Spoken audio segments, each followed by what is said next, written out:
Today I'm going to show you 13 amazing beauty products that have been discontinued and I still want them back, but since they're not returning anytime soon, I have some really good alternative dupes that you're also going to want to know. Some of my absolute favorite items in the beauty world have since been discontinued, and you probably have had this happen to you as well. You love something and you love using it. It works really great with your skin or your hair or your nails, and the company either went and they're not a company anymore, or they just moved on and are trying a new formula. I've since found dupes for, so I'm going to show you the ones that are discontinued and the dupe for it. And I also am asking you, if you find something or know of something that matches this product really well, please let me know, because I'd love to try it. And I'm very, very curious what any alternatives you may have found that work even better than the ones that I've found. I'm going to start with the Sol de Janeiro line. If you love some of their products, you probably know that something that you may have loved has later been discontinued, and that's happened with a couple of the scents.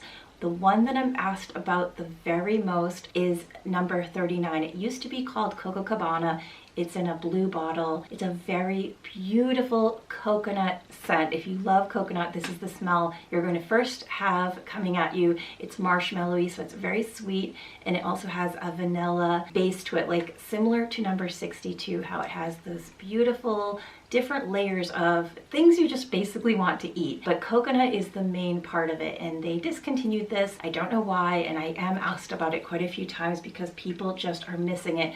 I don't even have my bottle anymore because I thought there's no way they would stop selling this beautiful scent. So the one item that I have to replace it, the closest that I could find, is the Pacifica Indian Coconut Nectar perfume. There's a spray bottle. I have the roll-on.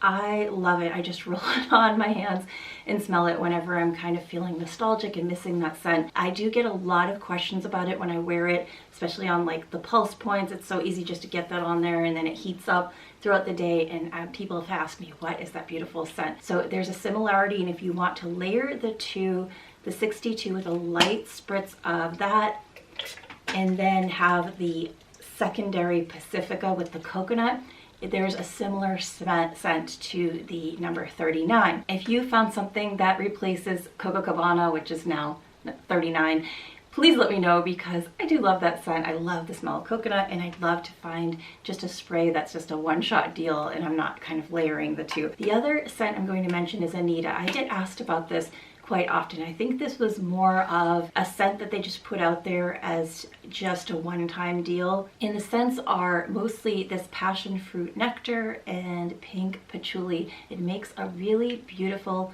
light summery scent. I do not like patchouli at all, so I couldn't find a good replacement, because anytime I get patchouli or any scent of it, it's just too overpowering. It's a really strong oil. It just has like a very strong odor to it, but this version is just this perfect combination. I would love if you have a replacement for it, because I'm so careful about using this, and I'd love it if Sol de Janeiro did bring it back. Jumping right into skincare and masking, one of my favorite things to do to help my skin is use a great mask, and this Kale Juice Cleanse AHA Surface Overhaul mask was one of my favorites. It's from Pacifica, and the texture of it is just a very kind of like aloe vera gel-like texture, which I loved. Sometimes I don't want to do like a whole detoxing of the impurities of my skin. I just want a gentle surface, just a treatment that makes your skin plump and dewy. It's not necessarily irritating. This was perfect for that. I'm really bummed that it's been discontinued. They replaced it with the Kale and Charcoal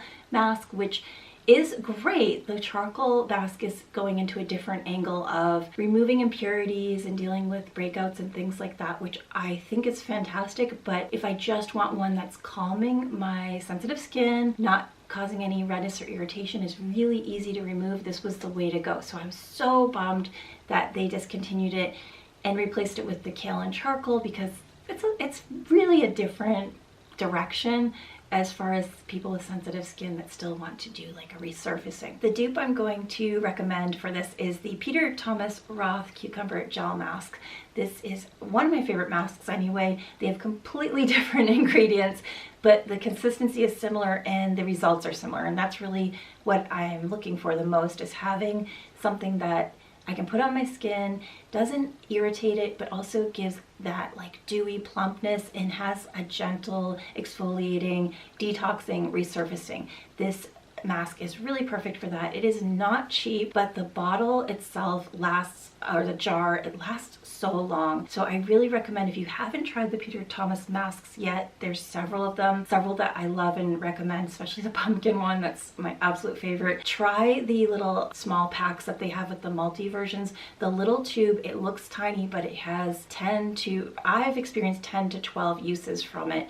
It really spreads so well throughout your face that you don't need to like glump it on and use the whole entire bottle. Make sure you're really experiencing each of the masks, but this is the one that I found that is the perfect replacement for this. Since I love The Ordinary so much, I've noticed that they discontinue products a bit here and there. They change the formulas and they want to like up their game, so I understand it totally. But the one I don't understand is getting rid of the 100% plant-derived hemisqualane. They have 100% squalane, and they used to have the 100% hemisqualane. I think they discontinued it last year. I still can find a few bottles around floating through Amazon, and I think I found a couple at Ulta that were left over. They might since have been gone because I rave about this so much. I use it on my face. It doesn't make my skin break out. It doesn't cause additional oiliness, but I also use it on my hair. I haven't found a replacement for it because it's just the lightest version of squalane. Squalane is the only other replacement I can say. Obviously it's the same thing, it's just a much lighter version of the oil. I don't know how that works, but I really wish they'd bring it back, and I haven't found any replacement fully for it. It's just, you can just go with the 100% regular squalane instead. I'm gonna go right into Ojon. If you remember this hair care line, you may have known them for this amazing mask treatment. I still have some left, and I see on eBay it's on sale from people who still have it for like an outrageous price. I really valued this mask, and it was so amazing for my hair as far as like it helping nourish it and just protecting. It's like a really unique product that I haven't found an exact duplicate for. But if you know of one, let me know. The Ojon oil was amazing, and this smells rancid, and I know it's out. I should throw it out. I shouldn't be using it again. But the oil itself is really fantastic for all hair types, but especially for people who don't want to weigh their hair down but need a little bit of oil. And that's me. I have a little bit of wave to my hair, and I don't want to flatten it out with heavy oils. The best duplicate I found for it is the hemisqualane. Which is problematic because I just mentioned that this has been discontinued.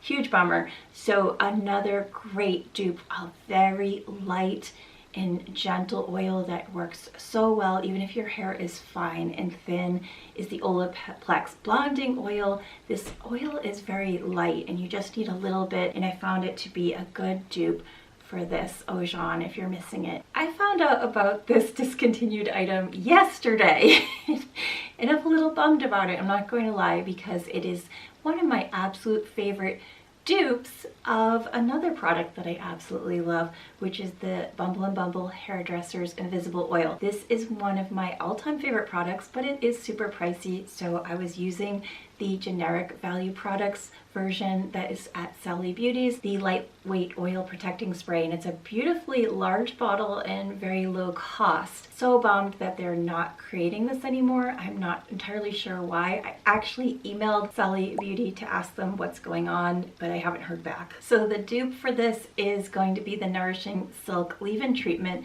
That is actually a dupe for the It's a 10 Silk Leave-In Treatment. A little bit confusing, but this is the one I recommend to replace this one. It is an amazing product as well, and the ingredients are very different, but the results are similar, and that's what I'm really looking for, is similar results as far as what the alternative product can do. Do you ever experience this with a skincare line that makes a product that doesn't necessarily align with all their other products? This is what happened to me with Paula's Choice Skincare. They have beautiful skincare products. They have a couple of items that probably aren't like the biggest sold popular things, like this lip balm in Hint, and I ended up trying it. This is my third and final bottle because it's discontinued, and it has this like beautiful blushy color. It also moisturizes the lips really well. So bummed that they aren't making this anymore, so I had to find some alternatives. You know, I use the Rose Salve, but it doesn't have a tint to it. It's a beautiful product, very similar to the Paula's Choice. So my recommendations are the Burt's Bees Squeezy Tinted Lip Balms. These are a good replacement, and also you don't have to stick your finger inside of a pot. And also the Revlon Kiss Glow Oil. These are very moisturizing, and they have that blush of color that kind of replaces that hint of color that is now lacking in my lip products. Another product I fell in love with is the CK1 mascara. This mascara was amazing. If anyone else had tried it, it was 2014's Ulta's birthday gift. You know, otherwise I wouldn't have purchased it because CK1 is a perfume, and that's what I always associated with perfume, not mascara. It turned out that mascara was so good. It was so fantastic. It took me years to find a replacement. The Buxom Lash Mascara was the only thing I could find that was close to the amazing, like the way it coats the lashes, the way the brush just works really well with making each lash separated and fluffy and flurry, like just a flirty look to it. Flirty look to it. If you found a replacement for it ever, if you've ever tried it and you know what I'm talking about, please let me know in the comments below. Ardell Stroke-A-Brow, I've said this so many times, is my absolute favorite. One of the reasons because when you draw on a brow, you don't really necessarily want that felt tip pen marker kind of effect because it makes just a harsh line. This has little tiny bristles to it. It's a little bit different than anything I've ever seen before, and it makes like the tiniest little brow or a thicker one, but you most likely probably are like me and you want to just make little tiny hair effect look and not have it be like shockingly like heavy looking. The best alternative I found was the NYX Lift and Snatch. So I'm really so glad that NYX kind of caught on that you want like that bristle pen effect instead of something really heavy, that felt tip one. So it's like a quick and easy grab and go and create little brows. Beautiful dupe for it. I still love the Ardell.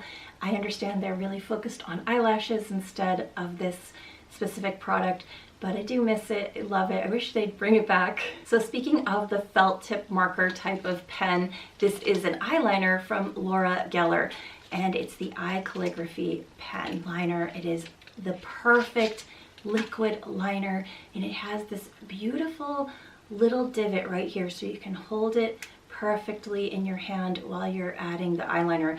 This is a green color that I absolutely love. It's called Enchanted Emerald. It's this perfect, lovely green if you like having different colored eyeliners. All of the liners I found within the Laura Geller line were really fantastic. This is my favorite. I have one left I purchased online from her website when they were going out and she's discontinuing them, and I was so sad. So this is going to be a treasured one, but I'm still going to end up using it because I don't want to hold on to things and not use them. There's no point to that. But the replacements I found are ColourPop's liquid liner. This is a really great liner, and it stays on your eyes and lasts for a really long time. The green is called The Hills. Another version of the L'Oreal Infallible Paints. This one is in the color Wild Green. It's a good match for the Laura Geller version, but the most perfect one is the Infallible Grip because they also got on to having like the little divot. I haven't opened this yet, but it's a perfect little grip to it so you can put your eyeliner on really gently, and its color is just 620 green. L'Oreal unfortunately discontinued the Magic Lumi highlighter, and I have this in Fair, and it's a nice like neutral tone. I used it as a concealer under my eyes just to brighten up. It's not heavy, it's really gel-like, and just a good consistency as far as like sinking into your skin, but leaving that brightness and not interfering with any of your makeup. The best dupe that I found so far is the Rare Beauty Positive Light Eye Brightener, and this is in the tone Light. It's also a very neutral tone. It doesn't have like heavy warmth or coolness. I found it like just sits really nice under the eyes and has that brightening effect. Very thin and gel-like and doesn't really interfere with my skincare